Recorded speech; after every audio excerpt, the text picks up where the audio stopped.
Ambikapur medical college एवं अस्पताल के हुई लोकार्पण।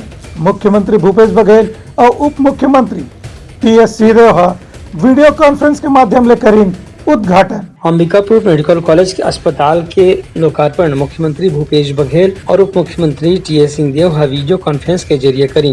ये मामला में प्रदेश के खाद्य मंत्री अमरजीत भगत बताइन कि पहली ये दोनों नेता ला यहाँ पहुँच के ही अस्पताल के लोकार्पण करने ही से फिर खराब मौसम के स्थिति में के हेलीकॉप्टर यहाँ नहीं आयल सकिस। राजमाता देवेंद्र कुमारी सिंहदेव मेडिकल कॉलेज का आज उद्घाटन वर्चुअली माननीय मुख्यमंत्री जी और माननीय स्वास्थ्य मंत्री जी, माननीय उप मुख्यमंत्री जी सब मिल कर के किए हैं।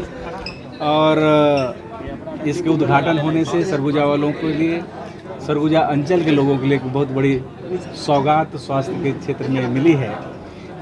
यहाँ लोगों का अच्छा उपचार हो सकेगा, लोगों को सहूलियत मिलेगा और जहाँ हर केस, बहुत सारे केस यहाँ से रेफ़र करना पड़ता था रायपुर, अब वो स्थिति नहीं आएगी। लोगों को यहीं पर उनका उपचार होगा और सहूलियतें मिलेंगी। ये मेडिकल कॉलेज अस्पताल 374 करोड़ रुपए के लागत से करीबन 30 एकड़ क्षेत्रफल में बनाए गए हैं। यहाँ हर साल 125 विद्यार्थी मन डॉक्टरी की पढ़ाई पूरा करही और अस्पताल में अपन सेवा करही। ब्यूरो रिपोर्ट, उतलंघा न्यूज।